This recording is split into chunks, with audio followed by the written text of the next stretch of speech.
Hello and welcome to the skating lesson. I'm Dave Lees. I'm Jonathan Byer, and our very judgy guest, Joe Inman, inventor of the PCS. Joe, welcome back to the skating lesson, Joe. Very interesting. Yes. I've been watching a lot of your stuff recently. It's been interesting. Learning about how fans think, and I know Jonathan, you skated a little, right? I skated coming up, but I never had anything beyond like a single act. Did you skate? I was an adult skater, Joe Inman. Okay. So. Double Salchow and everything. What the ice feels like. Yes. Get an edge. Joe, I'll send you my videos. You can tell me if I'm on the phrasing. I think I was, okay? All right. I was only on the phrasing. Joe, you should have seen me try to spin. I lost in the adult nationals with a split panel, okay? So I want to know where you would have put me, okay? It was a very controversial competition in my mind. Anyway, let's start here because Nathan won his second world title, but there are a lot of actual Hanyu fans who are saying that they feel that the split is inappropriate, that it was too much, and that perhaps Hanyu was actually better in the free skate than Nathan. And I wanted to break down for you what you saw with your expertise between the two. Well, first of all, under this system, it's clear who the winner was because he just had more arsenal. He had a lot of bombs to blow off, and he did them actually very well. And Hanyu was very good in his stuff, but it wasn't enough. And what he did wasn't done any better quality-wise than what Nathan did. And to me, a lot of what Nathan does is effortless. Yeah. Component-wise, both of them can, all the men, all the women, all the skating, pairs are actually a little bit better, can pay attention to what they're skating to. I mean, we skate to music. Therefore, shouldn't you learn a little bit more about music and what it does and what it is and what phrasing is and why that movement's put there and why you should be there at that point? There are reasons. So Joe, I'm gonna ask you some specific questions because as I was judging the GOE on these elements and comparing it to what the judges were giving, I was finding myself with a couple of dilemmas. So, for instance, Nathan's quad lutz in the free skate, to me, was one of the most beautiful quad lutzes I have ever seen competed. So I want to give this a high GOE. However, what I'm really noticing is the difference between Nathan's jumps and Hanyu's jumps is Hanyu is giving us very innovative and tricky entrances and exits, like Hanyu's triple axel, where he's pivoting all on the one foot, takes off into the triple axel, lands, is still rotating on one foot. To me, that is an exceptional entrance and exit to the jump, where Nathan doesn't have that on most of his jumps, but he is delivering a quality jump regardless. But look what Nathan does after his jumps. There's always something after a jump. Maybe he doesn't do as much before, but then look at Hanyu after a jump. He does stuff too. Yeah. But my big thing about all of them is they are skating on curves now, on edges, and moving to get into it. It's not all tennis match wise like it was for years. So at least they're using edge work and a few little turns in between, maybe a mohawk, maybe just around, whatever. But there's not much going on to really reflect the music until you get right before the jump and how much is before it. But I'm just being very picky because I think you should not ever disconnect from your music. And those are definite. And you can tell me I'm crazy, but I will not believe you. They are disconnected from the music for a while. For a while. It's not terrible because you're on an edge and stuff, so not like it used to be. When you think 2 years ago, Nathan, where it was straight down the ice doing it, and Hanyu too at first. Here's my problem. With all that being said about the element itself, My problem with Hanyu is his carriage Mm. throughout the whole program, especially before jump. Watch his arms. They dangle. Mm. He has a style of that. I want to talk about that because a lot of times, if you watch his program, and it was pointed out to me, and once someone notices it, you can't unsee it with Hanyu, is that he skates, the arms dangle, the shoulders are forward, and the head is often down. And he tries to use it in the choreography to, like, when he does look up, finally, it gives a lot of projection. But a lot of times, he's looking down on the ice, which... But in the dance world, or the movement world, no. Yeah. No, you don't move that way. Yeah. Your body, your carriage, basic is posture. What it is, and posture is that's a big thing to me. But he's a great skater. They're both great. It comes down to in the components. There's going to be a lot of subjectivity with good stuff. You know that in the opera world when you're hearing somebody, what you like in a voice, I may just not care for, you know. But and for me, my big thing in that world, as in this world, is about the passion you show when you move around the ice, your movement to that music. And then let me ask you this question as we talk about, like, as we see PCS have both a performance component and an interpretation component.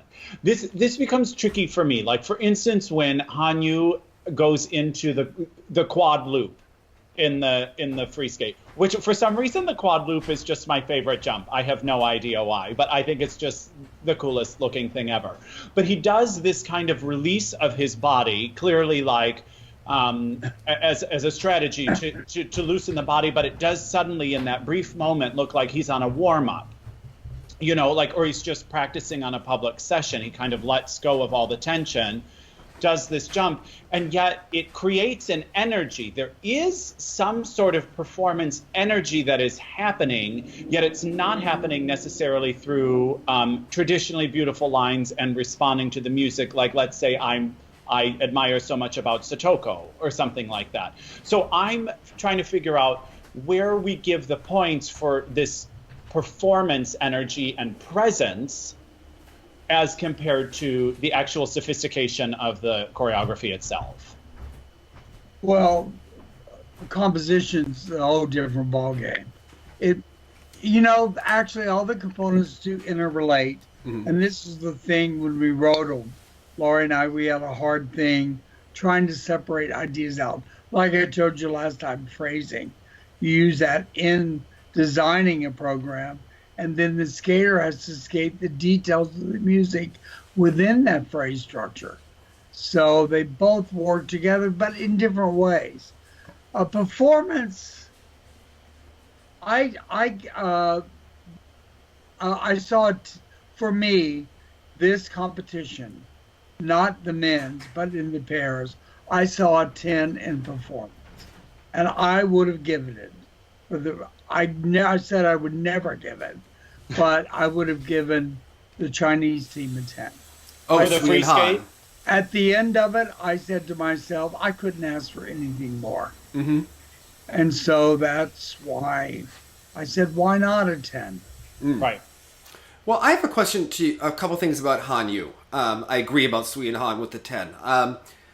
Hanyu, one thing I have to say is that he often picks very generic, almost, it's like skating elevator music. You could do anything to it. I felt 2 years ago when he won the Worlds, it was the same. And he just wears these like droopy costumes that kind of, you know, to me it's all the same. The Warrior program I always think is different. But a lot of times it's the hanging, the droopy, and when he does do the beautiful Ina Bauer, he's capable of hitting amazingly beautiful positions in the midst of a lot of skating like this and gorgeous jumps. But the program, to me, the music is really lacking, and a lot of his programs are very empty, especially in the beginning. A lot of the men's programs are empty. I think that they should go back to the length of the men's program it was before, but keep the number of elements so we see more actual skating. I think it would be more interesting for the viewer and less of a jump drill. But I think that Hanyu has really great knees. But I was wondering, with the interpretation, he goes in and out. He gives it for part of the program and he's disconnected for other parts. But when he gives it, it's very exciting. And obviously the crowd goes crazy whenever he skates. So how do you evaluate his interpretive abilities and his performance execution? What would you score him?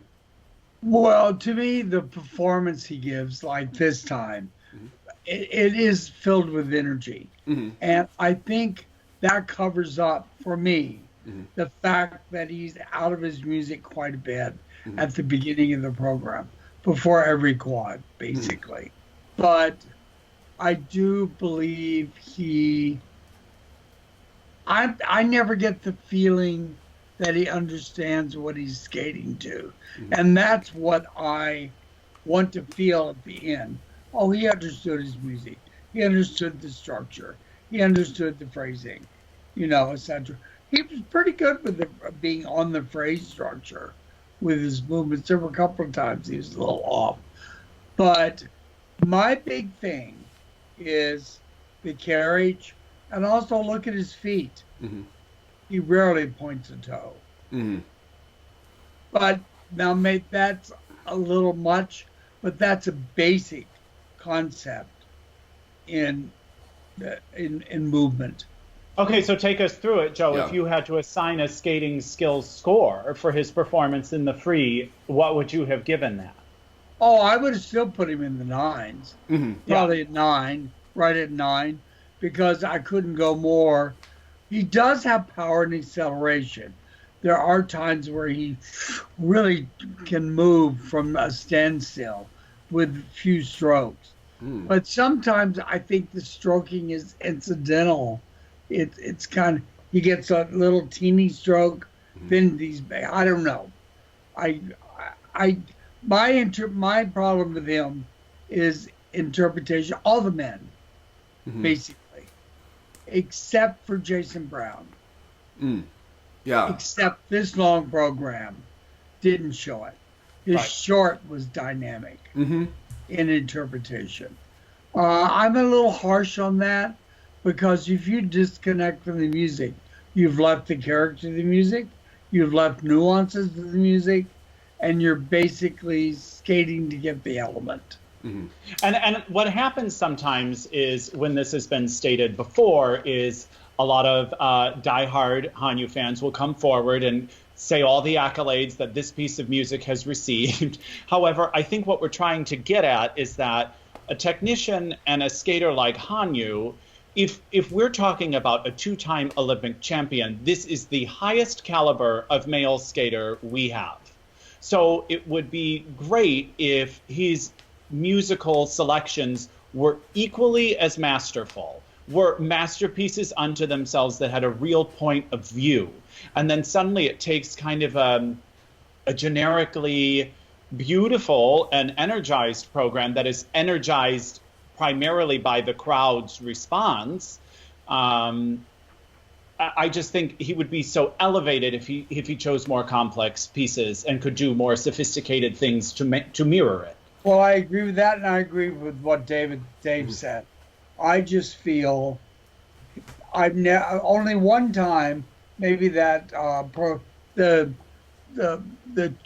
Japanese music that he used that time. The warrior. The samurai. Yeah, Warrior, the best Saimei. Yes. Of phrasing and everything that he ever did, with energy fitting what the music was asking for, the character. I feel like most of this music is like on this level. Yes. It sounds like music that you could buy on Audio Jungle, honestly. That you could, like the websites where you could buy music to play over a film if you're making it, that you could buy for $20. That's very generic, and it doesn't say anything. It doesn't sound like it was really has any merit to it. Well, I agree. And that's my problem. When you don't have music that has a lot of variety, then how do you interpret the music? It's going to be all on one level. And to me, when I watch him skate, it's on one level as the interpretation goes, but not as energy. His energy is great. Yeah. That performance part, that commitment, that basically not truly understanding what he's skating to. Maybe he does, but it doesn't come across to me. And then his carriage. I have trouble with the performance part with that, even though I can slash that out a little bit and give a little bit more effort in a mark to another criteria. I do think that. I think his running edge is better than Nathan's, I have to say. And I think that for me, I always look forward to, you kind of have to break Hanyu's programs apart. You have to watch the quad loop and the quad sow to see if he lands them in the beginning. And then you have to watch for the quad toe and the triple axel, because the second half of his programs, like Michal Kwan later in her career, he really knows how to give you it at the end. He knows how to leave with that lasting impression, slam dunk. I think Nathan, though, his program is a little bit more cohesive. Even if you like the style, you don't like the style. I think it's a little more structured at least this season. And the interesting thing for me is, I think, as I was going through and doing the GOE on the elements from the short program between Hanyu and Nathan, it was that both of their step sequences in the short programs, I thought, were very inspired by the music that was playing. I saw Hanyu responding to musical moments in his spins. I saw Nathan making turns and choices that matched the music of Kévin exactly. And then, unfortunately for both of them, the free skate became a little bit more, I want to do these series of steps in my step sequence, and we'll put it here. But in my opinion, they got it both right in the short program in a major way. And then, it was interesting to then see that juxtaposition with the free program where that wasn't happening as much.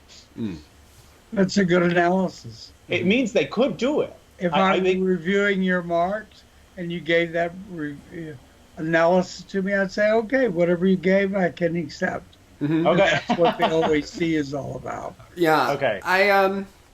I have to say, I think that Hanyu, I'm curious, the GOE for Hanyu for some of these elements, Orser sometimes allows his skaters to really get a little bit sloppy. He's not that kind of detail-oriented like Frank is in the body positions, especially in the spins, or even a Terry. She really pays more attention to the spins, Turzenbaeva aside. But the actual positioning, I think Hanyu sometimes, with the pointed toe that you were talking before, do you deduct for that if you're going to go +5 in an element? What do you need for a +5 from Joe Inman? What does it need in a spin? A +5 is perfection for me. Okay. Now, I don't know what they're saying a +5 is. Basically, you have to remember, all of those things are a guideline. Okay, because you must do this. Yeah. They're a guideline. But there is a must where if you don't have the 3 things or whatever, 4 for one component, what you have to have before. Basically, if you look at what we did at the very beginning, the takeoff, the rotation, the something else I can't remember, and the landing. And if you look at those, that's what they're talking about. Must be achieved, and from there you go up. When you're doing when you're judging on a panel, are you thinking of all of those things, or are you using those bullets to inform your decision? Because I think a lot of times fans think they take it very seriously, that you have to get those 3 that are bolded, and then you have to. But you don't have time to. You don't have time. You have to use them to inform. No, it's from experience and doing and judging a lot. And when you see it, when I see a +5, I know what it is. There's nothing. I say I can't ask for any more in this element. And for me, it must have. It cannot be. It has to relate to the phrasing and everything. If you look at all those bullets, they all have to be because of the phrasing. The music is calling for it. Now, how about if the music is not calling for it, but you do like a beautiful double axel, right? And you do the double axel and you go into it. Like Michal used to do her double axel. There wasn't an entrance into it. She would hold the landing, bring up the left. Well, you can still get the majority of the points. I mean, it depends. If you're rating the quality of how that was done, executed, Yeah. And that's the subjectivity of it. And that's what I love. They've opened it up to give more for those who really are. +3, a lot of people were at +3s, especially in spins. But as soon as you travel in a spin, I'm not going 4 or 5. Period. Traveling, if you remember when you took skating or skated, centering your spin was a slap on the wrist if you didn't do it type thing. And that was really impressive on us. And I see a lot of lack of paying attention to that detail. No, it's interesting you say that, because when I was doing some of the GOEs, like I thought like Hanyu's, let's see, in the free skate, his final combination spin I thought was so innovative, and I thought it kind of matched the energy of the piece at that time. But unfortunately, the first position was traveling a bit. So in my mind, I've taken what I may have given a 5 and given it a 4. But you're saying if you see the travel, it really can't even be a 4 for you. Oh, no, I could give a 4. I can't give a 5. Okay. No, I can still give. If that happens at the beginning of a spin, to me, they're settling into the spin. And I think he was settling into the spin. Right. And, I mean, of course, the 5 would be, perfect. Nothing. It's all correct. It's all beautiful. And my trouble in the sit spins, I never really gave a +3 in sit spins, but except for a couple of times because of positions. When they go to those turtle things, to me, the aesthetics is lost. Although some hit a pretty position, but not many. There are some better ones, like when you go back and look at Lucinda Ruse. Lucinda, Johnny did a nice one. That was an aesthetic reason for that position. Talking about reason, I want to ask you, because I think that some of what you and Lloyd created, has been so bastardized, right? With the transitions. Terry always puts in a transition if the music calls for it or not. But I don't even think she's the worst offender. I have to say that in the pairs, Julie Marcotte has taken your transition mark to mean that every time we have a throw, oftentimes the skater, they'll do a mini lift where the girl is flipped around, turned, and then we put down and do it. Well, the reason I think for that is because that's a level. You get a higher level if you have a difficult entry. You can get the 4 or the 5 with a difficult entry. You could get the +4 or +5. No. I'm saying the technical panel. Not for the throw, though, because the throw is a throw. Like a throw is like a jump. No, a throw, the entry into it counts for the GOE.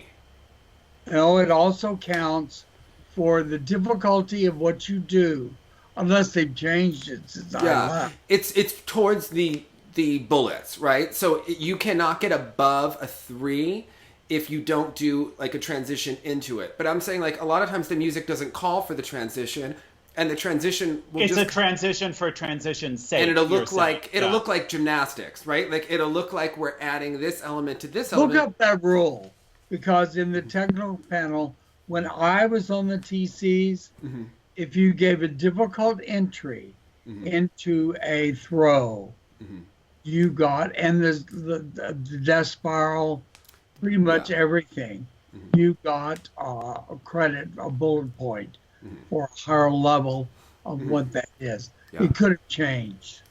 But the question is, what if they do that and it has absolutely nothing to do with the music? Do you still feel like rewarding that? How many judges are, I shouldn't.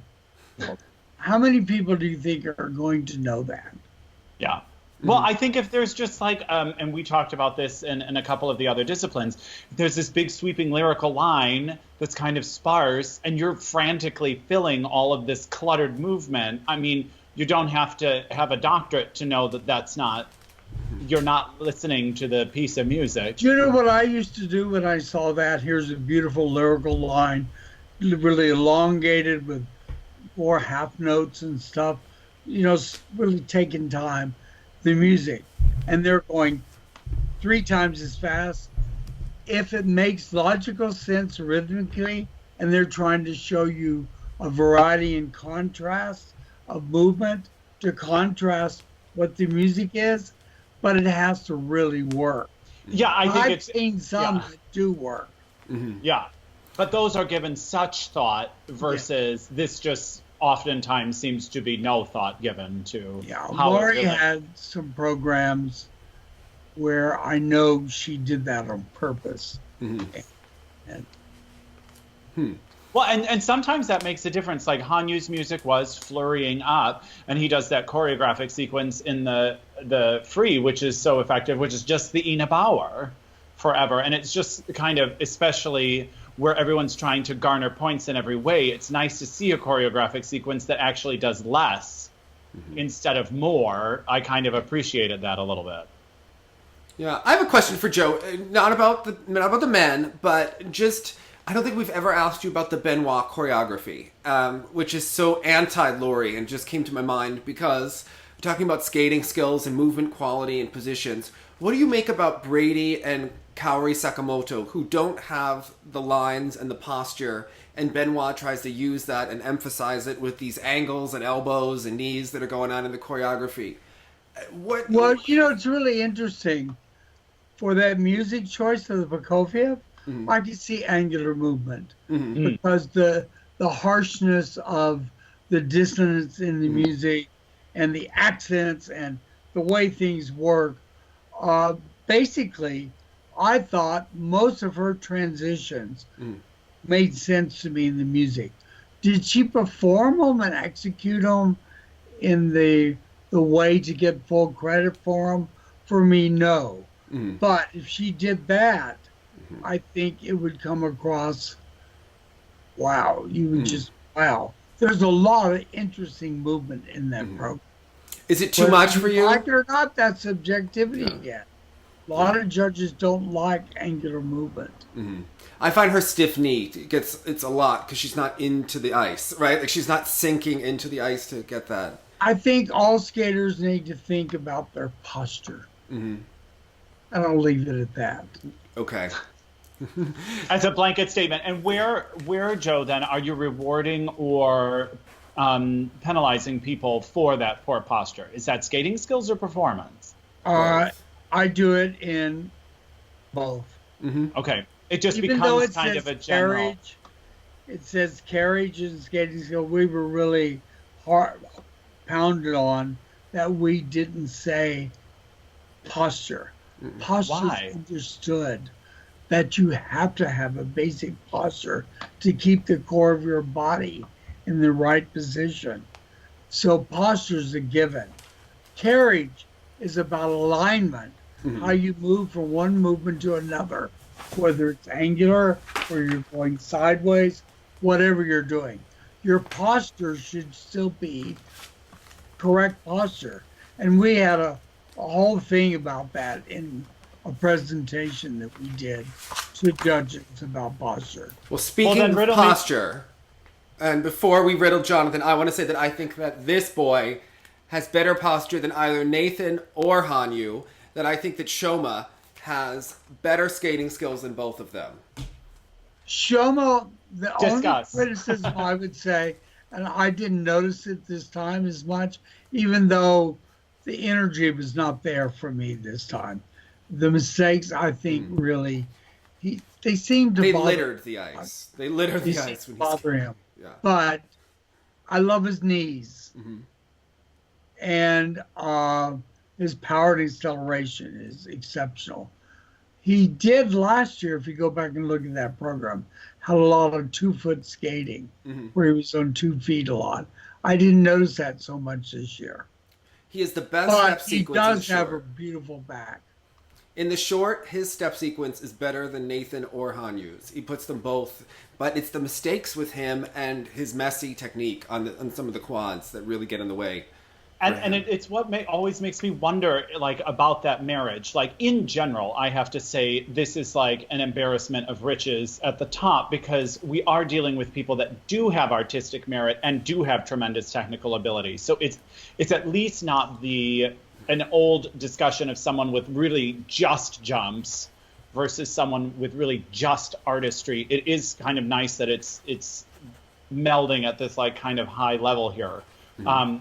I'm sure I had a point and I don't remember it. But also, speaking of the posture, it makes me curious about your take, Joe, on like Kolyada.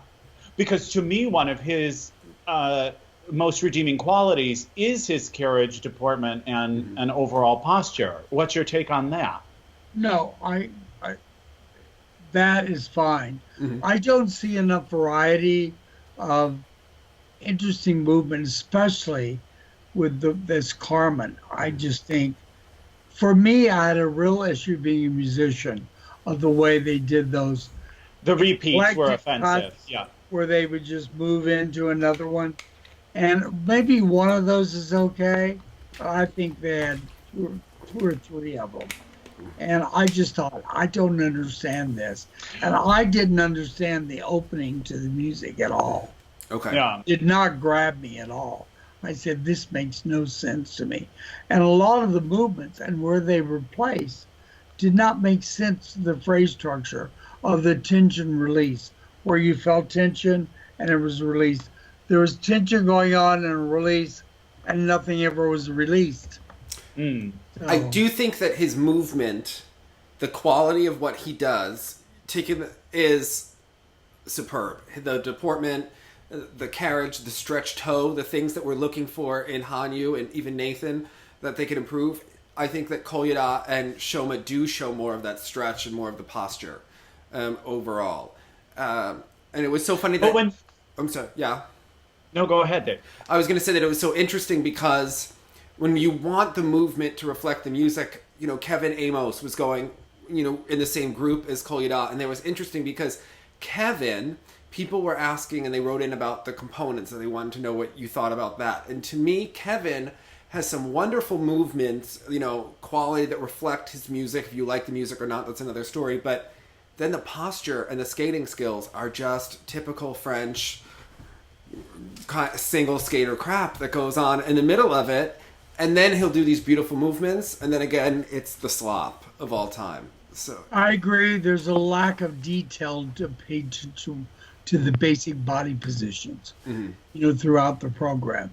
You can do those movements, but you have to have a good carriage and a good posture and understand where the core of your body is.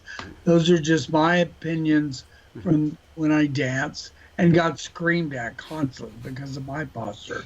So anyway, but everybody you're talking about, they're all really good skaters. One of the best programs I've seen performed this time, there's some issues with the phrasing and stuff, which always is with me. And when it's spot on, like with the Han and Wee or whatever their names are. Sui and Han. Sui and Han. I told you I'm not good with names. I can't even remember my own sometimes. Okay. Talk about good posture. Right. And carriage. I forgot what I was saying. Jason who Brown. had the best? Yeah, who had the best performance for you here? Oh, it wasn't best. It was a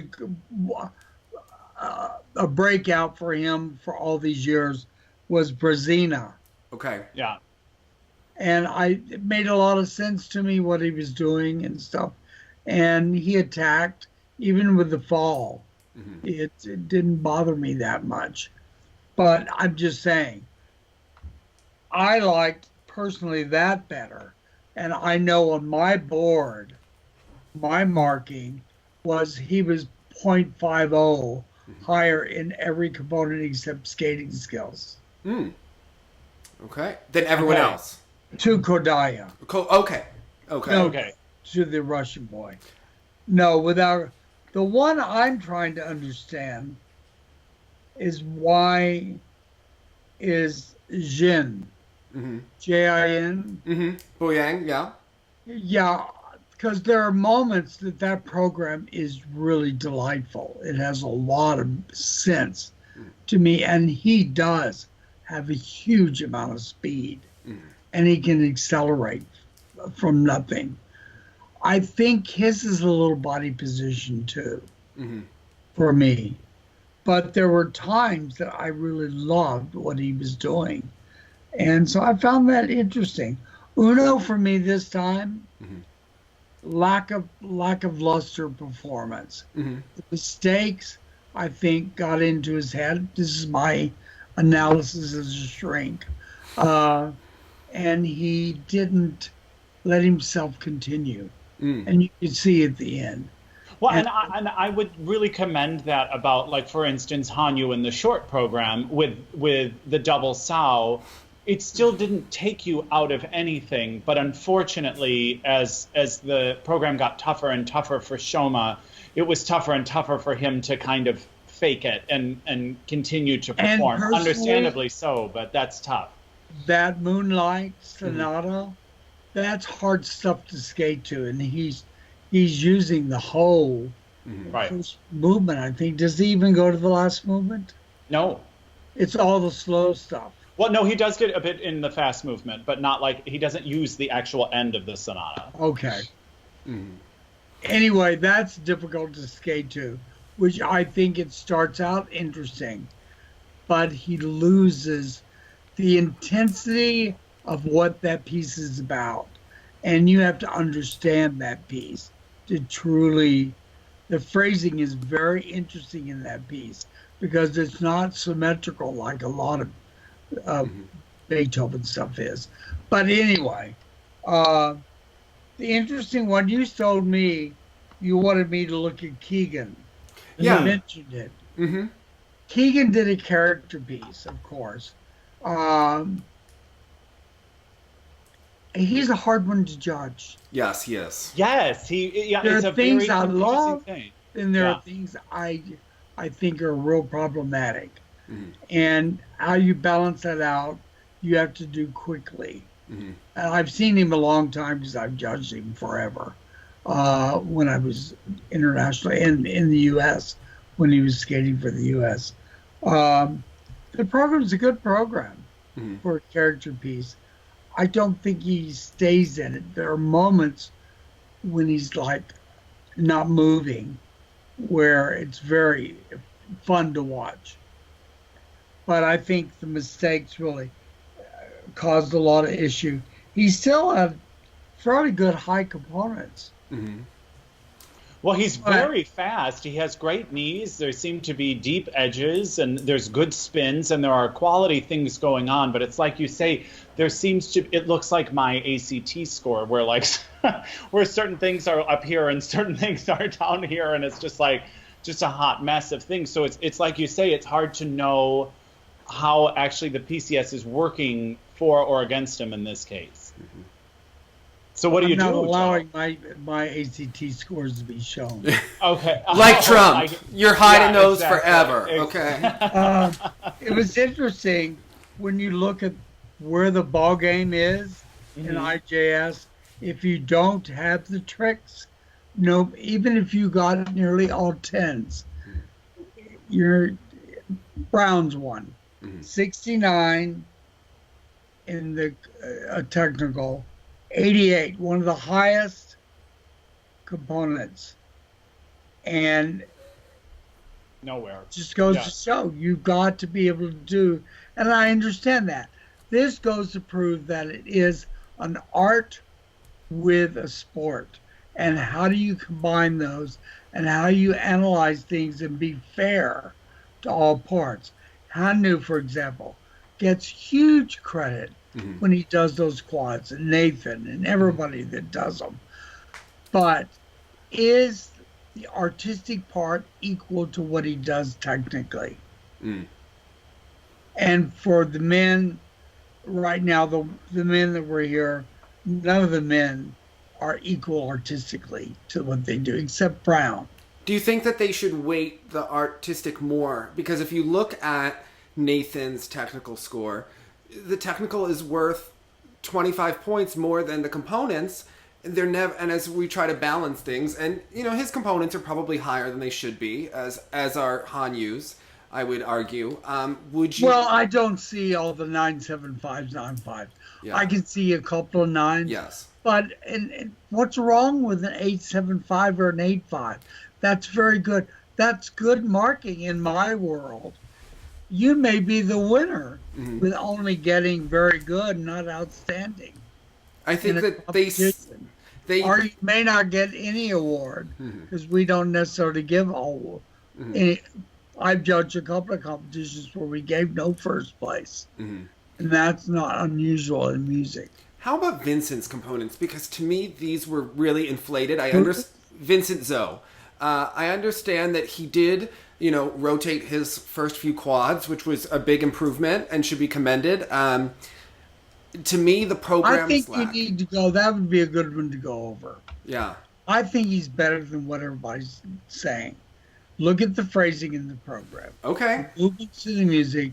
Look at the movements he does. Watch his, if you can see it, watch his face. In and out of the performance. His commitment. It's a big improvement, number one. I think, for me, he's just as good to me, maybe not carriage-wise and stuff, as the Russian Carmen. Really? This time. See, now I just could not abide that program. But you're talking about the program versus the skater. So not the skater. Yeah, because I believe Kolyada's skating skills are 10 times what Vincent's are. But if you're talking about from a choreographic standpoint, Vincent can get better skating skills. Yeah, I think Vincent was given good material. Vincent's run of the edge has improved for me when I was looking at his actual crossovers, his actual skating, his balance over the blade. I thought looked better.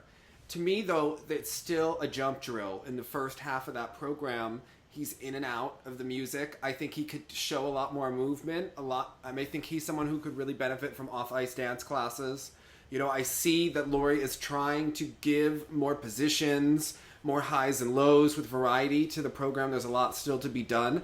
I just didn't think he was in the same level of class as the other men in the top six. I really think that they... And if I was Vincent's team, it's where do you put the money? I know that they are also Hamada was hanging around and all that stuff. I don't understand how much time she could possibly be giving him to work on those skating skills. They're trying to work with her more frequently throughout the year. Yeah. But I think such an investment would also be to spend all that time with Laurie or whomever is choreographing for him because I think, again, like you're saying... This is the problem. Yeah. You hit on a nail. They see him, they give him the program, and they're lucky if they get to see him again. Maybe one more time. If you are there, remember when Laurie worked with the Canadian skater? Patrick Chan. Everything was exquisite about what he was doing. He was with her every day. Mm-hmm. Yeah. And before he dumped her. And I shouldn't say that probably. Whoops, it's out. He's done it to everyone. It's okay. Yeah, exactly. Anyway, I don't know. I think the big thing is always remember as a judge, you have to look at what's good first. What is really good here? And then you look at what can be improved or what was a problem. I think with him, I see that there is an attention, so I think going forward, and I wanted to touch on what Jonathan said, so Mia Hamada will tell you that she is the only coach that he works with that addresses both the jumps and the actual skating. And I think she has a point, because if you look at Tom and Tammy, their skaters aren't typically paying attention to the well-rounded package of skating. And she, at least, is trying to help him when he is doing I've watched Tom Dixon. He does usually most just the programs. Yes. So you don't have time to do much with skating. But I will tell you, I do know Laurie, the skating skills classes, when any student comes, they have to work on skating skills as well as the program when they're there with her. So that's a very interesting concept, because she believes, as I do, without skating skills, the components don't work. And obviously he's top 3 in the world now. He's obviously pushing for the next Olympics. I think in 3 years he could improve the programs? Well, I think he really wants to. Mm-hmm. And I think I used to go and work with skaters from the U.S. and Canada on their music stuff. About are they hearing it? And I would like to do more of that, but I'm not going to beg. But someone like Vincent would be a good candidate for this kind of service that you can provide. And I really think I could work with Nathan and bring him a little more, just the understanding, because he's so intellectual. Right. And he, being from the ballet world too, but he was very young with that world. But I think intellectually, if you can understand the essence of why that music is composed the way it is, if it's good music, and good is subjective too, but if it has no variety. Did you read the New York Times article on Nathan? He's taking a music class at Yale. I said, Joe Inman is going to die. He's going to love it. So. No, I mean, I told all the coaches years ago, and Ralph won because his son is a pianist, and we were talking about it.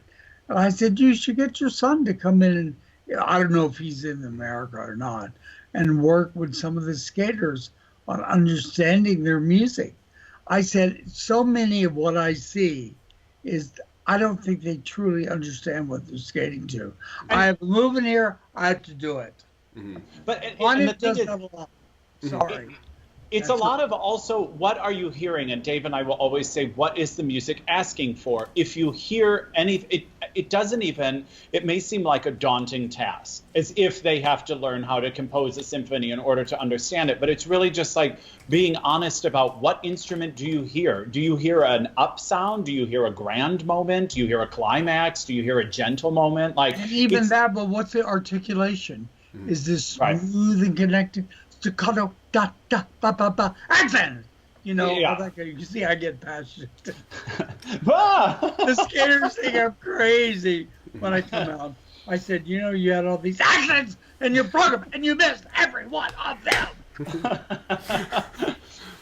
I get a lot of grief for it, too, because sometimes, like, it first started happening, Dave, when we were talking about Sochi, and the highlight of Samson and Dalila was happening, and Ashley Wagner chose that moment to do a couple of crossovers during Mon Coeur. And I was like, well, you could have really done it like anywhere but that. And that's not just me being a fussy queen. Like, it's literally like, you have to know that a lot of people are listening to the music. That is, but it's a sport. But yeah, but no other sport has music playing while you do it that you get to select. And it's, then I run into these issues maybe sometimes like with Vincent in knowing how to assess, because I feel like some of the PCS is still lacking, although I know that Vincent is trying to show us he's making it a priority to improve it, but he's been given quality material. Then sometimes over here we see someone who is delivering with such elegance, but it's garbage material and music, and I suddenly don't know if I'm punishing that skater or the choreographer. It's hard to know sometimes in those moments how to swing it. When someone has beautiful movement but bad material, and someone has great material but isn't doing it properly. Okay, let me ask you this. Well, how did you feel about the choice of music for what you heard from Jason Brown's free skate? I found the first portion of that free skate to be traumatizing music. I thought it was, when it descended into like its dissonant, disjunct sort of thing, I saw Jason, because he's clearly like an artistic soul, actually kind of take on that dissonance and start skating worried and frantic and out of it. And then suddenly by the end of the program, he eased into it a little bit more, but I'm still appreciative of the moves he's doing because they did go with the music. I just hated the music. I think it's interesting. I think that his short program music is a little bit more energizing and bright, right? And I think that this Simon and Garfunkel, just music, it's sleepier, right? Like, it's calm, sleepy music. When you're trying to do something aggressive, these jumps are difficult. You have to get yourself psychologically pumped and in. and aggressive state, especially someone like Jason, who is not known for being the most aggressive technically. And I think that he struggles, and I found it interesting that they're trying to have him do quads that are based on edge jumps, which you have to commit to 1,000%. The technique is not going to save you. And I find it interesting, the pops and the fact that he's going into a quad that I don't think any of us believe if we were asked by God if he could really do it cleanly. And I think that it was just a really strange decision. And I do question Brian as a coach, as the overall manager, looking at Medvedeva's choice and Jason's music choice and saying, are they great? You know, are they going to get it? I think that they're trying to mature Jason, and I could see the merit. I could see the merit of Simon and Garfunkel as a show program, but for a competitive vehicle, I just thought that the long was such an afterthought, and I thought it was interesting that he skated it poorly all year and skated the short exquisitely all year. And I thought that Jason. Yeah, who was the skater that had total vocal, not classical vocal, but like pop vocal through? Was that Laskin or whatever his name Lazukin? is? Lazukin. Oh, forget it. Was that the guy that did that? Lazukin did I Put a Spell on You by Joe Cocker for the short, and he did Romeo and Juliet for the long. Okay, it wasn't him. Okay. Or was it Matteo? Was it the Queen program? I don't know, but all I know white? is the whole thing made no sense to me. I left like, he didn't hit one phrase right. I don't understand this. I think one spin in. Oh, I think you mean Samarin, who did that Greatest Showman program. I don't know, but in the red jacket. But it was all music. It was all vocal. Yeah. I think it was Samarin. See, that's what I mean. Yeah. If I can't remember the music, it tells me something. Mm-hmm. Right. Right. Now, I don't have to know every piece of music, Mm-hmm. which I don't popular stuff so much. But I don't know, it was interesting. But I thought the quality overall, Mm-hmm. this is an overall, the tricks are amazing. Mm-hmm. Even all the way down, even Jason, Mm-hmm. when he does a beautiful triple flip, triple toe, it's effortless. Mm-hmm. It's a +5 without question. Mm-hmm. It just happens. His elements have gotten much better, too, since he moved to the cricket club. You could tell the strength. I know he's doing a lot of yoga off the ice, they've been saying. You could tell his overall physicality, both in the short and the free. And I think Jason is one that hears the music, but I think he needs to intellectually understand it more. And that's why we put in performance intellectually understanding, committing intellectually, emotionally, etc. to what it is. Emotionally doesn't mean you're interpreting your music. It means you understand the emotional details of the music so that you can interpret. Well, and it's an interesting thing you bring up because something about, we all know Jason has these exquisite edges, great spins, beautiful positions, and he has delivered time and time again a gorgeous performance, but I don't necessarily leave moved by the performance. There are some people who are able to emotionally grip me a little bit more, but Jason is consistently the most aesthetically pleasing, if that makes sense. Like, it would be fun to see someone push him into more of an emotional, visceral, raw kind of storytelling. The music it's usually always lyrical. Mm-hmm. Yeah. Except for when he did the Irish... the River Dance. Dance. And the short that year was the Prince program, which I thought was outrageously effective for him. And that brought out his major part of his personality, if you know him. He is the kindest, nicest young person on earth. He is so nice and humble. And he loves skating. He just loves it. I think they could push him to do a Rachmaninoff, to do something with some soul to it. Something real with some real depth. I would like to see that. Yeah. We have not seen a classical Warhorse piece from him really ever, right? Yeah, I don't recall it. I would like to see that. Let him play around with it a little bit and see. because I think he probably can choreograph his own program. Oh, have Josh Ferris choreograph it for him. That could give him some... Yeah, Josh is interesting. Josh had a lot of soul, Joe Inman. That was a year of what a 10 could be in skating. Mm-hmm. Yeah. Schindler's List and the his short as well. And they all said, well, his skating skills aren't good enough. I said, show me where. Mm-hmm. Yeah, Show I me never where. understood why he got lower PCS, Why especially is internationally. skating skills are so arbitrary. If you don't go fast all the time, sometimes like some of my German judge friends, they won't give you or finish, won't give you a high mark. One guy, I know, he said he loves Shutskaya because she was fast. Mm-hmm. And he loved that. And only that. I have friends like that think that my friend Lewis, he likes the speed. He doesn't care how it's achieved. It could be But you have to realize Hanyu, and one thing fans forget is that we have a job when we go out there, and we have to try to put our bias away for what we really like in a skater. Now, what you like is part of what you're going to mark, and hopefully that like comes from education of what you know in music, of dance, about body positions, etc. And not nationalism. Yeah. No, it takes a lot. And that I pride myself on. I think I did that and got a lot of slaps in the face at times for not marking my skater high enough. And then a couple of slaps when I marked some of the skaters really high. And when I explained it in meetings, they couldn't say anything back to me because they didn't know how to answer. Because every mark was justified. Yeah. Well, yeah, into the details. I said, you may not agree with me, but I definitely have a reason. And this is the reason.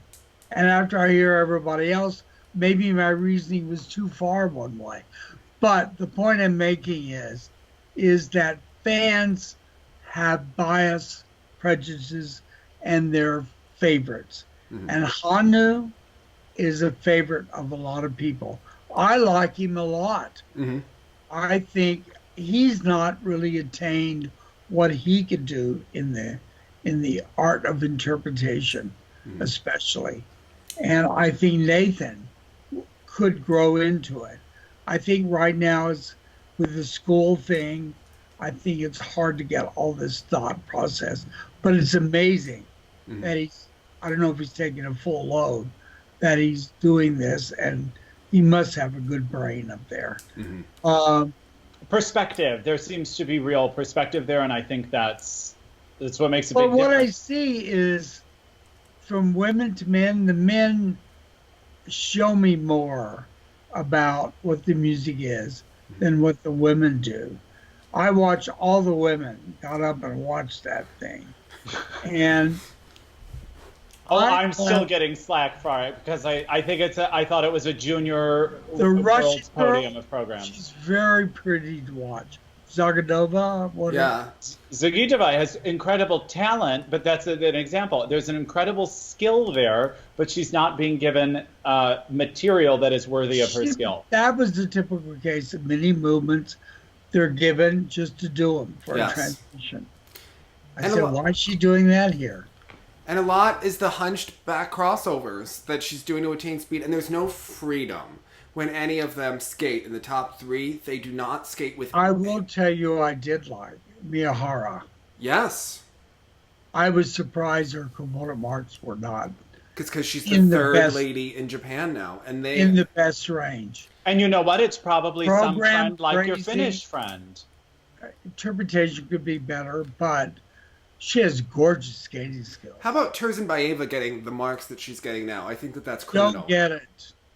It's criminal. I think that there's a lot of politics. We've got Kazakhstan. We have Terry. We have Dennis Ten. We have... we understand why, but it's... Yeah, I was surprised. Because who was... Yevgenia. Without question. Kirara?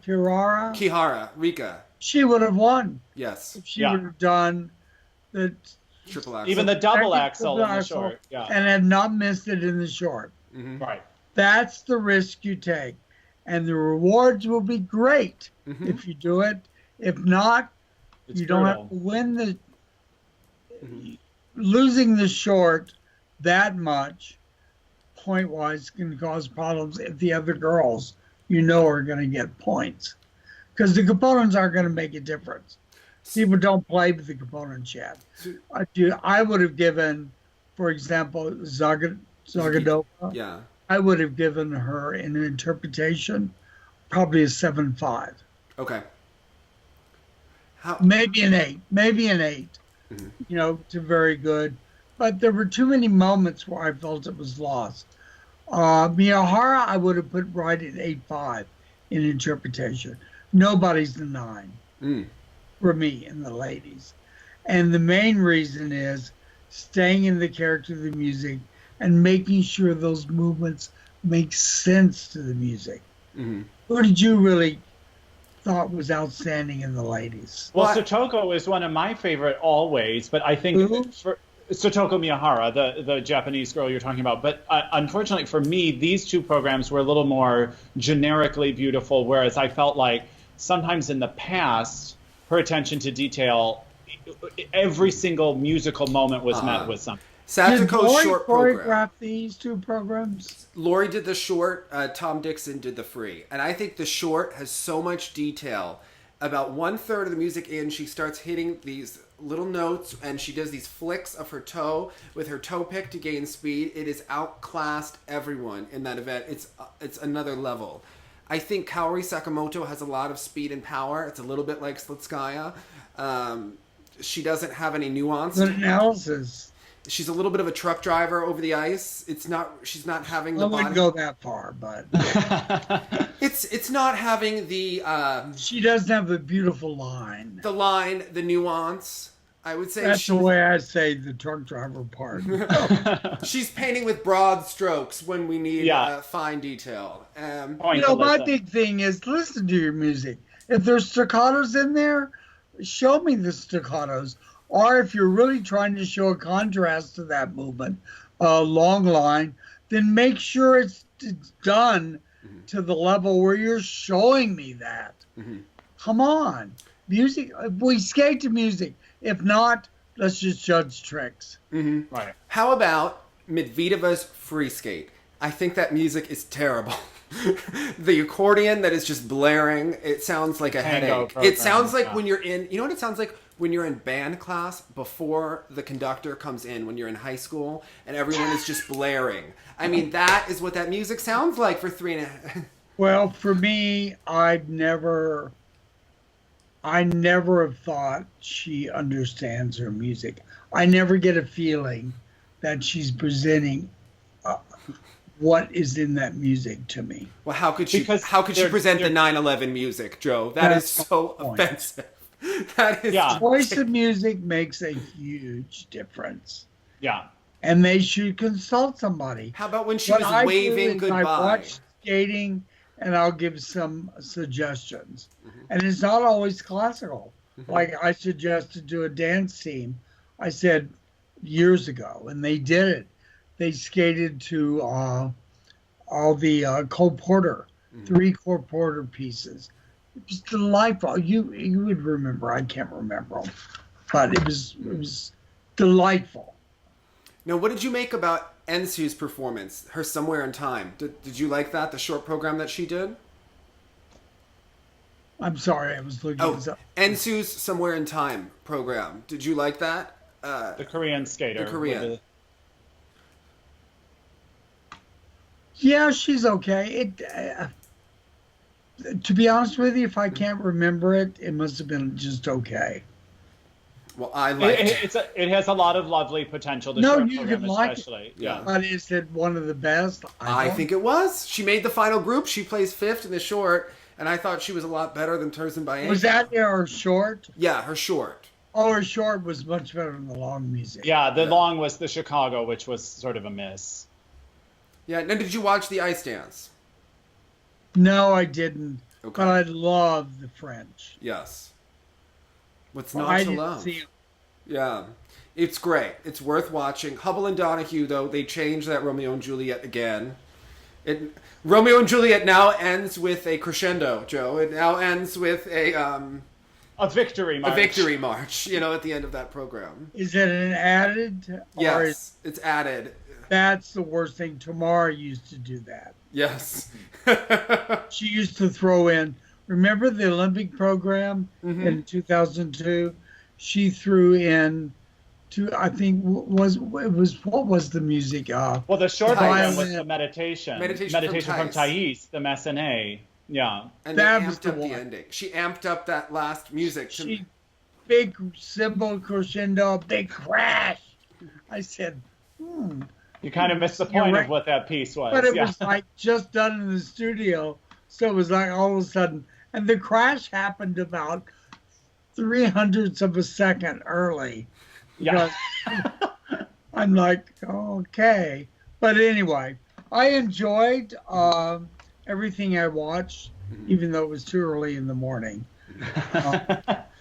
The pairs I really enjoyed. I felt bad for your discussion about the French. Yeah. It's like you've done well all year, and then you have back to your mistake moments. Yeah. And it was really, I think she's exactly right. It was Morgan who Who was rattled. Yeah. rattled. And I understand that he used to be very harsh on her. But I think Zimmerman has toned that down. Oh. He told him that I won't work with you if you don't respect each other. Because they seem now to have a very nice relationship, but of course, who knows what's happening behind closed doors. But, Now, you yeah. speak But about anyway- nice skaters. How about Mariah Bell being this villain, Joe? What do you make of that? Slash gate. Yes. It was, first of all, the Koreans pushed it, and that's why it got anything. And it was the typical thing that happens at times. And no, you're not going to stop in your program and say, oh my God, I'm sorry. She probably didn't even know she hit her. Right. I mean, if she'd really hit her and knocked her over, that would have been one thing. But why But the was she idea in her that someone way? would jeopardize their Why own... was she in her way? I think she was at the sides of the board. So move Well, out. you see the And people say, skater what should she have from done? the F2 Run out of the move way? up? Yes. Yeah. Yeah. I mean, Mariah, I think, was a little bit, probably 3 feet more to the right than usual on her pattern, is the other problem. And I think that's, just Mariah's fault. I think she went, and I would wonder how the dimensions of the practice rink were, come to other rink or whatever they're doing. I just think the whole thing's funny when they say that she stalks her or whatever she said. That, Bullying, that yeah. I mean, come on, they train together. Or that there's Mariah- a racial component. Mariah's That's not unfortunate. a bully. Yeah. I've been around her and worked with her, and she's the nicest young lady. Yeah. Of course, they're all nice to us, but, well, actually, there was one that wasn't once. I won't go into that. Okay. I was I'll going have to to have a glass of champagne to do that one. Okay. We'll give you Anyway, this. I have to go. I've got to go do Yes. some stuff with teaching. So Well, we thank you so much for your joining us to discuss the men, your expertise. What was your I moment? don't of the think week? we did much, but We did I plenty, think Joe. Fear what's not. really interesting is I put all the marks down side by side of the top 10, and then Keegan and Jason Brown. And it's interesting that some of the judges were trying to make differences. They could spread more, is my point. Yeah. Well, will you take a picture of your marks and show us? Will you send us a picture of your marks for us?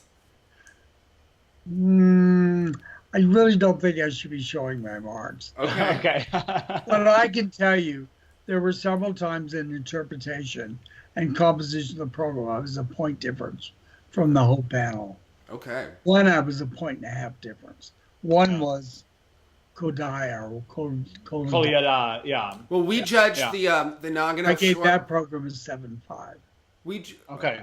We judged the Nagano short programs, and Jonathan was giving some 5/8 that you need to have a talking to him about. I mean... 5/8? Oh, yeah, Nagano, okay. Yeah, he was doing some marks, Joe, that I think that you need to have a sit-down with Mr. Byer. I gave What Tara if I a agree? 5/8. Yeah. His judging of Surya was very generous. Okay, it was... Yes. Well, I found I scored everyone higher, but remember, it was about ordinals, so she was still in the right ordinal placement. Well, if you got that, that's all that counts. It was like he was watching the Care Bears movie before he was judging that event, Joe. It was really... You know how sometimes I don't know you're in a how good mood. you got her in the right spot with, 5/8. No, I never gave Surya a 5/8. No. You had some offensive... Well, she got 5/8. Yeah. Well, from France.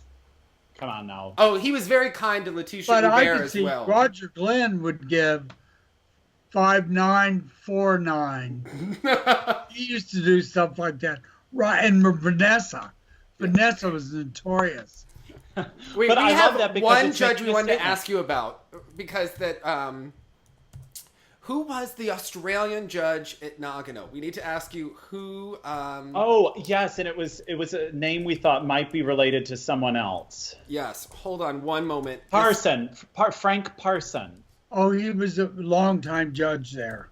Yes, because he was out for blood at Nagano. Those marks were brutal, like a good 0.5 below. I think that was one of his last judging.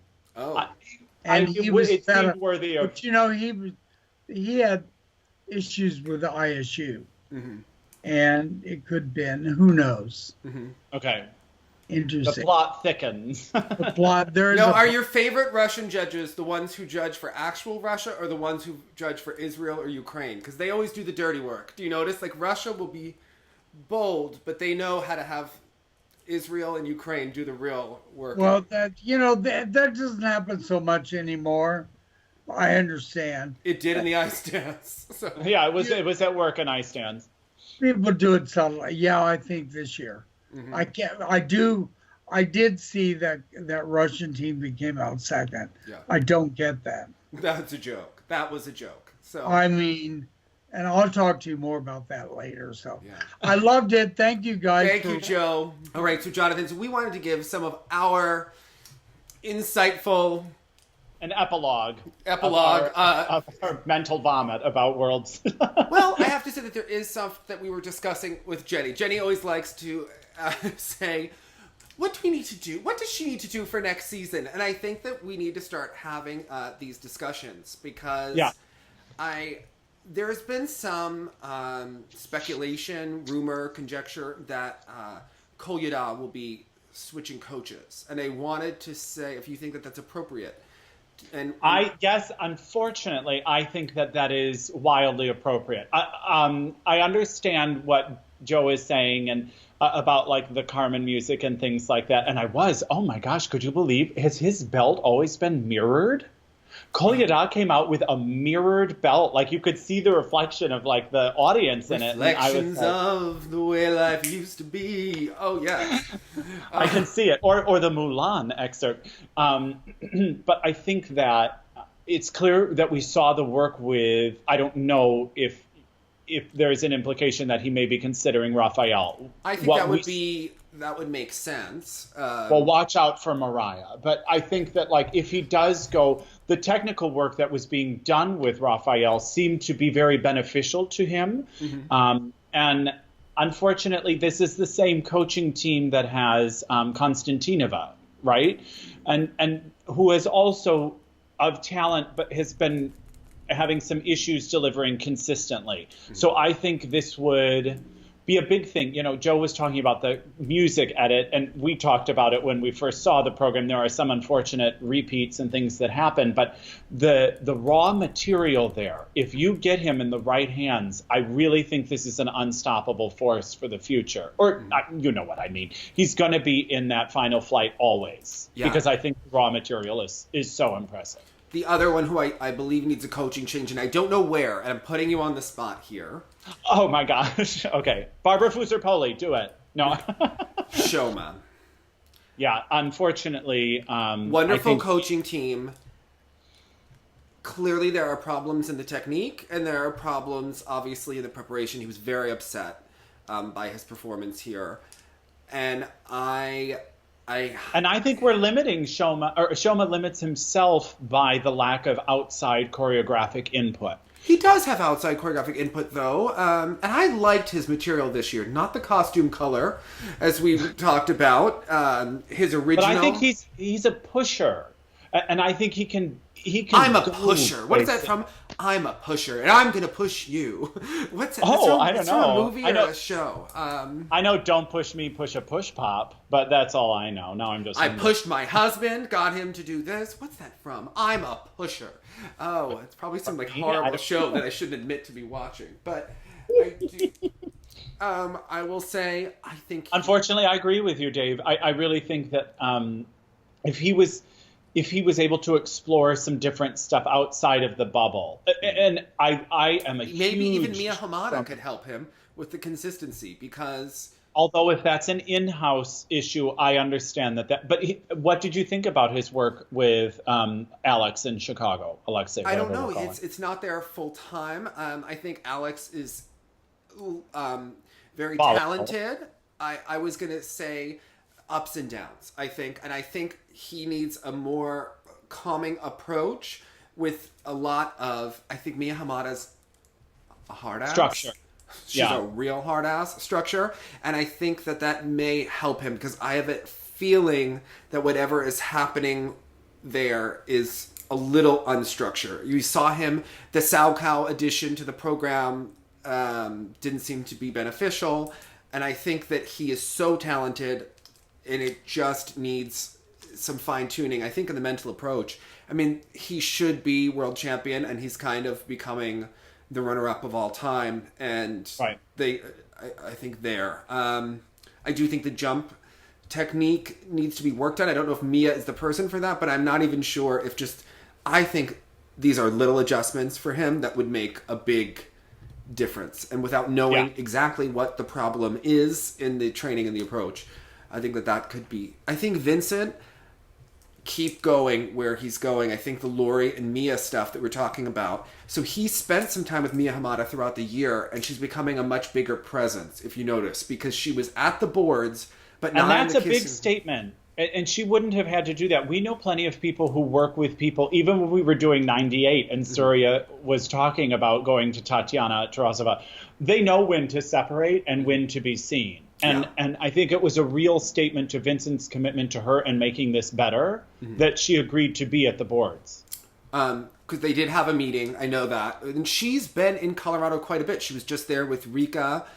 There was a junior boy that they have in Japan who went with. I was sent a dance video of Rika, Satoko, and the boy, and I always forget his name. It wasn't as good as the other one, but they were working on things, and I think she goes to Colorado, and I think Vincent tries to work with her there, and she tries to work on both the jumps and the overall skating with him. I think if they have him work with her more and more, it will pay off, because she's better at interpreting the Lori. Because these are a lot of the same voices, right? Like Mia has a relationship with Lori. They intellectualize things similarly, and I think that. And it wasn't it interesting to listen to Joe respond to the Lori aspect more than maybe Vincent's inability to deliver it to its fullest potential. Well, that's why someone like Ashley Kane will have Nina by the boards, because you have a Joe Inman. Maybe he responds to Nina Moser's work, and subconsciously you may give that 0.25 or even recognizes the work at play, even if it's not fully developed yet. Yeah. It is a statement. If Vincent was still going to, just kind of generic choreographers and just kind of Max Aaron defiantly showing he's not going to change it, the judges won't give it to it. But judges will give it to it if they see that effort. Suddenly, Hamada's there. We know we're going to see more improvement than more things to improve. Perhaps. I think for him, the music of the free was not great. I know. And I thought it was very good at masking. It almost becomes a character piece in its own way. It's on purpose, and the costume is on purpose. Yeah. And because it is, has it's not American, so you can hide more and say that that's just of that. It's going to work much more than a ballad, which was, I think, the worst thing he could have chosen when he chose that last year, was kind of this emo music kind of. I think that there's more to come there. I think he needs a lot of... we could send him to the dance classes and the yoga retreats and writing down his inner feelings, right? He's a very... And it's like... It was interesting because Joe also said something like, he wants it. And obviously you would say everyone wants it, but you do see someone who is very driven towards a goal. He can write. His writing is often very intense. It could have a little bit more flower and organization, but I think he's clearly very bright. So I think that they could explore his artistic side more and kind of off the ice. I think we can work on...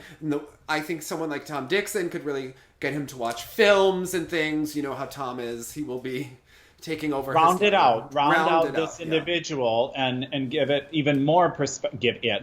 Give the product.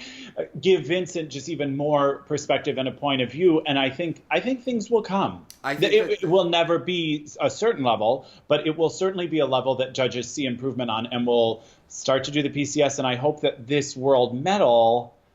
I mean, there was obviously a great deal of encouragement just from finishing third in the short last year and the placement at the Olympics, but I think this will propel him forward to show, like, yes, what you've done thus far is being rewarded. Now, how do you think that Tom Z will brand this now that he's had a world medalist? Another book, do you think? Yeah, a book on solving under rotation problems. Oh, yes. I think that Tom will definitely...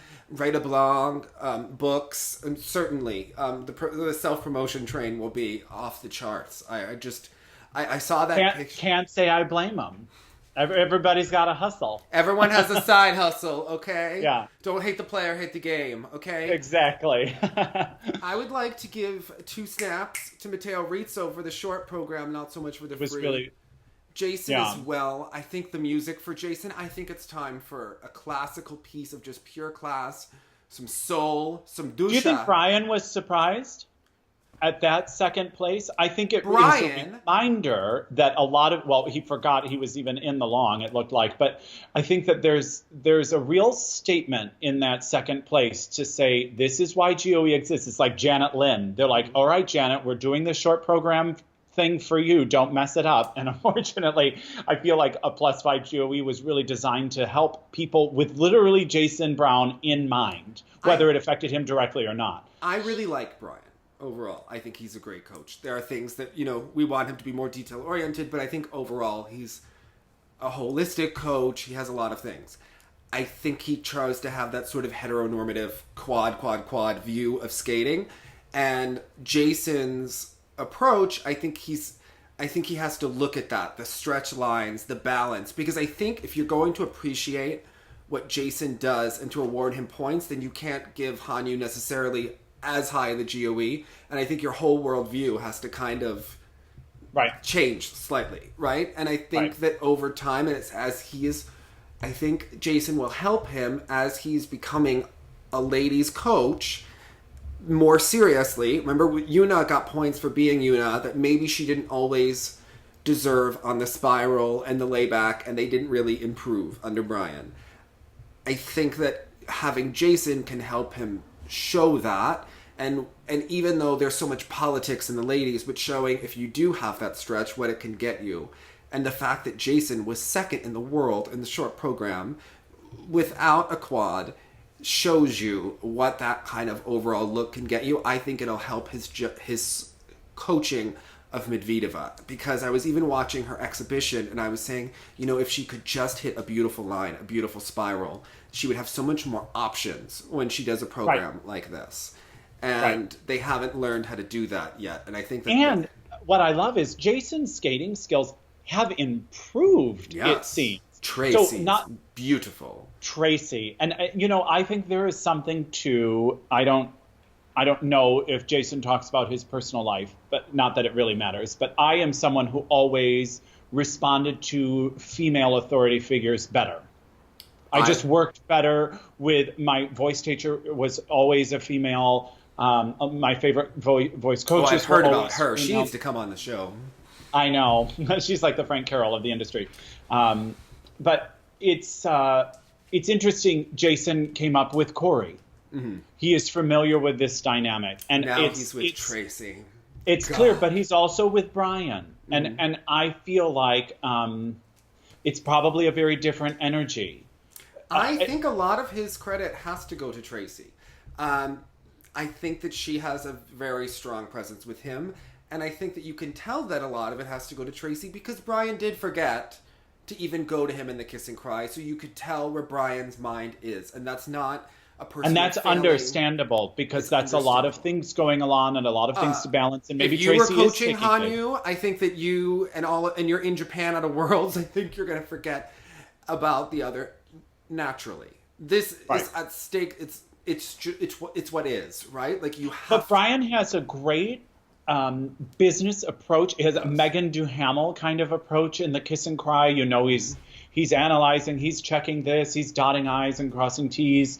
And Jason's never been that. Jason has been about feeling warm and encouraged and to do his best. And I feel that maybe that energy, and it has nothing to do with a coach, it just has to do with vibing energies. You also don't develop a relationship in 6 months that's incredibly deep. It takes time. So they'll develop that over the summer. They'll develop that moving forward when they start to strategize about Jason. But I also wondered, I think it's not to, I know that the fans will go crazy between Nathan and Hanyu. I just was thrilled for back-to-back killer long programs. They were both great. It was a sensational event, and I got to watch it live, or not live, but I watched it without knowing the result, which for me made such a difference. And I was like, holy cow, because how is Nathan going to do this? Mm-hmm. How is Nathan going to capitalize? I have never heard screams in my life like I heard after the quad loop. Mm-hmm. And then they immediately quieted back down. And I was like, this Japanese audience, can we just have all the events for every single thing always here? I mean, the time change annoys me, but that crowd was incredible. But Nathan, his point of view and perspective was in full swing because he went out and nailed it. And I wonder how much Jason was actually unnerved by kind of what must have been a little out of control vibe in the arena after those back-to-back performances. Yeah, I mean, sure, and it's again not his usual place to be skating. You know, in second place, the normal positioning. I think for him going forward, I think with Jason, the one thing that worries me is that they have ADD of the quads, right? We go for the quad toe, and some of it seems like smoke and mirrors because we can always make excuses on why the quad isn't there. And we can switch to this quad and that quad, and both quads have been in the works. But we have seen him do a quad toe that was almost around. We've seen now the quad Salchow. I would like to see a consistency of which quad we're going for. Has he tried the toe ever since he's been in Toronto? You know, I'm not sure. The toe was. It was my understanding that the toe was what Corey was going for with Corey him. went with both. There was one year he went to Champs Camp and he did both the quad toe and the quad sow. I don't know how rotated they were, but he did land both at Champs Camp. So they've both been in the works for a long time. Okay, because I know he was only offering the toe competitively with Corey. But at a Champs Camp, he did both while with Corey. So that's why I didn't also understand or didn't know if maybe if you're the new coach, it's easier to just say, you know what, throw it away. Let's focus on the Salchow because it's going to be a little fresher than the toe may have been or something. But the toe's the one he has landed at that Skate America, got so much fanfare. And it wasn't, I just think they need to stay focused on that. I think it's a little bit intentional because... Dave, would you just cut it? Well, it's hard. You can't... I almost would have for the Worlds because I didn't think that he was going to do it. But I think that this program, I also would have scrapped after the first event because I just don't think it's elevating in a competitive set. I thought that it elevated his overall performance. I thought the costume made him look like boxy Brian Orser when he was as a pro and not in the best shape. It just, to me, it was all a miss. And the free and the short was sensational. But I understand we've often used the narrative that if you're not even offering it, we kind of mentally put you in a different category. However, look at that short program. What do you want to see from Jason next year? I want to see maybe just go out. I want to see killer programs, and maybe it doesn't mean David Wilson does well. Well, David and Sandra are quite the duo. They're working on more projects together. We even saw that Javi's show is renewed. There are other projects in the works, and I think that Sandra could really... she could talk about Jason, about the passion to skate. You know, see how he's responded to Tracy? What about when Jason Sandra would be a good fit with him. Lori may not, because I think Lori has such a specific vocabulary that may differ from Jason's. Imagine, we know how she's like, Sandra is very mama bear with her son Dean. Well, imagine if she has Jason. And she could talk to Tracy about Jason on those wine nights. Yeah, he could go stay at her house, and they could just talk about the passion to skate. You know, it could just be... And I think Sandra would have fun with Jason's physical vocabulary. Yeah? You know what I mean? Because it's a type of skater I haven't seen Sandra work so much with that's kind of specifically... Are you kidding? She'd be like a Jason. kid. Sandra loves to work. She loves the craft. She loves the craft. She loves the craft, the game, all of it. And she would just be... Yes, I think that would be a great fit. But I think, you know, at one point when I thought maybe he and Roheen had kind of stalled out, this short program made me change my mind. And so maybe Roheen comes back for another program as well. I think that the investment of working with a Sandra for 2 programs could be worth it. Sandra and David, and it will deepen his relationship with Brian, with Tracy, with everyone. Because this yoga stuff, and Doug Haw was being all Doug Haw about it, being like, he's doing yoga. Brian says, good, if it makes him stronger and happy. Well, you know what, Doug Haw? His triple flip, triple toe, his 3-3-2 in the free skate after those mistakes was sensational. And But that's why I'm wondering if the risk is not worth it. If we're being realistic, and I'm sure that they have information available to them as if they really see this happening or not, that we could keep pretending and keep making for nervy performances, or just admit it's just not possible, so we're going to work on +5s for everything, which they've started to achieve. You have to work on the quad still. I mean, it's... Yeah. I just don't know when it's a lost cause and detracting from what can be done. Skating is about PR and bullshit as much as it's about what you do on the ice, okay? You have to keep working it. It's always so close in practice. But I think he was going to be that second in the short program. Now, mind you, it's because of a great deal of errors also that were happening elsewhere. But I think his high placement in the short program would have happened whether or not we knew he was practicing a quad for the long. Mm-hmm. I don't know. That's just me. Yeah, I don't know. But I think that it's all things we need to discuss. And I'm not letting you off the hook, Jonathan Byer. Okay. I'm bringing you back next weekend because we're going to discuss, you know how on ABC we used to see next week, we're going to discuss the special performances at the World Championships. Yes. I think we need to do that. And look, Jonathan, clearly there's going to be a lot happening in skating over the next couple of weeks. Correct. We're not going anywhere. We're coming back and come on, we kept calling it the season finale, but we always forget about that world team trophy nonsense. Yes. It will be interesting actually to see some of the selections made for those teams. Well, yes, and the top 6 teams are all the usual suspects: USA, Japan, Russia, Italy, France. So I think it'll be really exciting. I think so too. But it will be interesting to see if, like, for instance, someone like Mariah Bell is on that team. Oh, I certainly hope so. I mean, come on. She is everywhere. She is just... I mean, what would you do? They have to add her to Stars on Ice. I mean, come on. She's so famous now. If they were smart in the U.S., you would add her, but they're not smart. They also don't add pair skaters to Stars on Ice, but don't you think that it would benefit the pairs if you actually put Ashley and Tim on Stars on Ice? Look, they got 2 spots, and I know that Stars on Ice doesn't think it's their job to develop the skaters.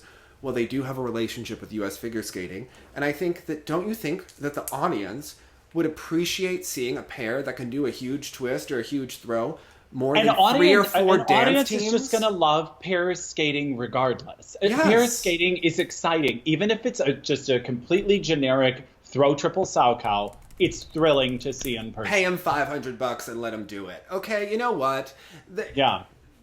And Ashley and Tim are popular. Yeah. I mean, they have made interesting social personas. It's ridiculous that they don't. They have an entertaining thing to offer, I think, and they would grow so much. And let Alexa out there. Come on, okay? Like, if Chris can throw her, they're entertaining. You never know what she's going to do. She earned that first spot in the intro of this season for a reason. Okay? I know, and it just speaks to a little bit how the time has passed, because a lot of people don't understand who that is. We get a lot of questions. Who is that person? And you're just kind of like, oh, we've come a long way since the Grand Prix final. Yeah. And they made it. So it's Russia, USA, Japan, France, Italy, and Canada. No China. Interesting for the World Team Trophy. Because and they're basing that on the results of the championships themselves. Well, there are standings. I don't know the whole qualifying scene. Or if it was Team just Trophy. Jonathan, don't ask me this. How they calculate the World Team Trophy? Who? I know. It's just as if we could cut down on the camp and the kiss and cry. That would be really great. But the people love it. And no, they don't. I think not the people they want to love it. Come on. Listen. This was another thing I loved about the World Championships being in Saitama. There is such a reverence and respect for the sport. The silence that is happening, as the skater leaves the ice. We don't have Rusty throwing out Smucker T-shirts and they're blasting Mambo number 5 for the 10th time. It's a respectable, honorable sport and art form, and I just love it when it's treated that way. And unfortunately, a lot of people feel it needs apologies and gimmicks, but whatever. Well, it's okay. I also watched other events. We watched gymnastics last night. They had the conference championships. I've been very organized this weekend, getting it all done.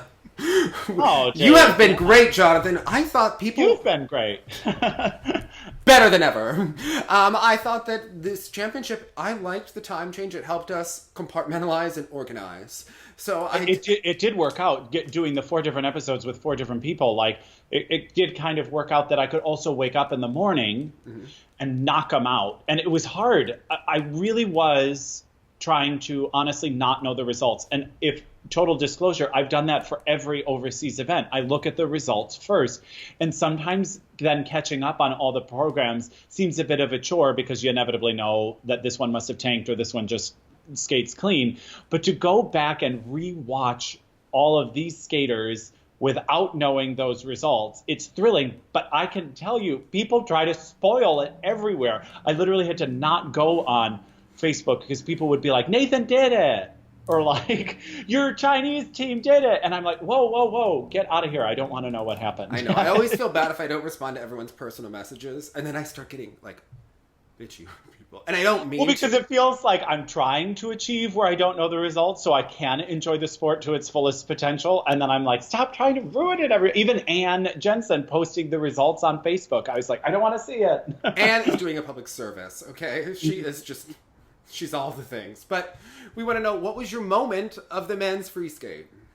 And the World Championships in general, Dave. What was your moment of the whole darn thing? Well, for the men's free skate, I have to say Hanyu's quad toe triple axel still excites me from the inside and out every time. The quad loop was... and a shame it's not given more I would work. give it bonus points for a spectacular original combination. I would tack If I was giving the plus GOE, I did, even though it was obviously not flawless, I did give it a +4 because I wanted to give it an extra bonus for just being funky and amazing. I think certain combinations should be worth more. Like a Salchow loop, I think should be worth more than just the base value.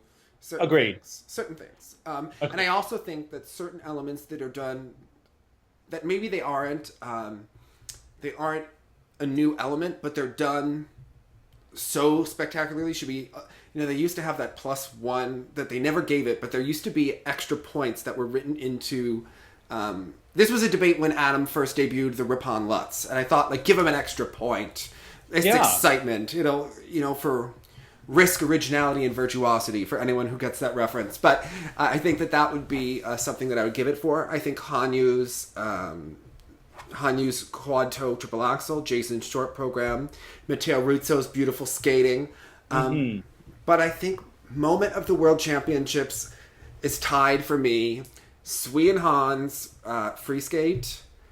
Oh, Hanyu, even when Hanyu was upset and Brian and Tracy were talking to him backstage in that amazing footage where Brian's like, we'll be in touch. And Hanyu is like so upset, but he's like, I just want to work really hard. And Tracy's like, you do.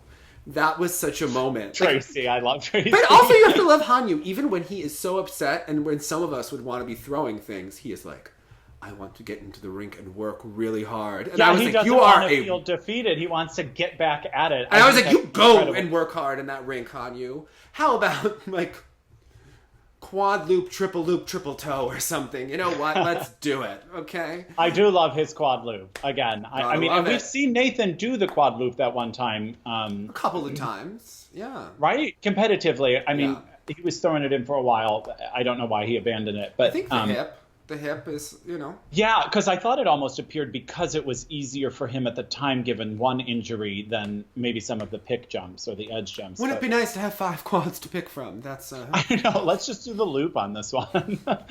But I think for me, the quad toe triple axel is an incredible moment. But for the men, I'm going to say the step sequence. Is it the step sequence or the choreographic sequence? I want to get this right. In the short program.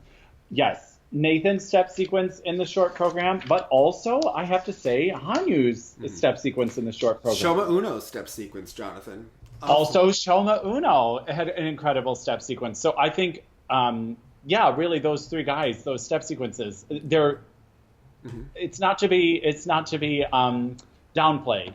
But for me, the moment of the entire championships is no question Sui and Han. Also, my moment of the championship, and I had heard this from someone, but it was Megan Duhamel implying that someone is like crazy pills going, did you hear that Deanna Stellato wants to go to the 2026 Olympics because they might be in Italy? Like, Megan being like someone is a lot, that was very special.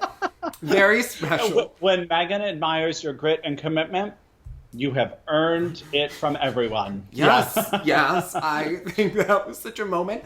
I have to say, Marie France in that trench coat, but the French. I think it's still here. Okay. I think that one day you will appreciate that French free dance for just. Oh, and it's not to say that I don't. I think you're going to appreciate it more, and you're going to watch it back one day. It's going to be like Michelle Kwan's lesbian haircut phase when we watched those programs later, and we were like, she was giving us something there that the haircut was distracting from. She was reaching new levels of brilliance. We weren't ready for that. Yeah, exactly. I think that this is Papadakis and Cizeron's lesbian haircut phase. I think that this program is just... will age beautifully. It will age beautifully with... Oh, come on. Papadakis' abs in that costume. Are you kidding me? Exactly. Their skating is just incredible. They've reached next level. Them and Sui and Han. So, yeah, what were all of your moments of the event? What do you think that Nathan, Hanyu, and Shoma should skate to next season? Will Sandra teach Jason Brown about the passion to skate? Where would you send Shoma, if anywhere? Yeah, where would you send Shoma and Kolyada? And will Jonathan's Aliev have another moment to shine? Oh my God. Hey, tell me what I can do to help. Is there a GoFundMe? I'll contribute to it. Well, I think that, and would the skaters, as we discussed, be more successful if they didn't do a GoFundMe but did a Patreon where they gave things back to their fans? Hey, just think about it. Hey. Okay. Hold it edge and look sexy. Bye, guys.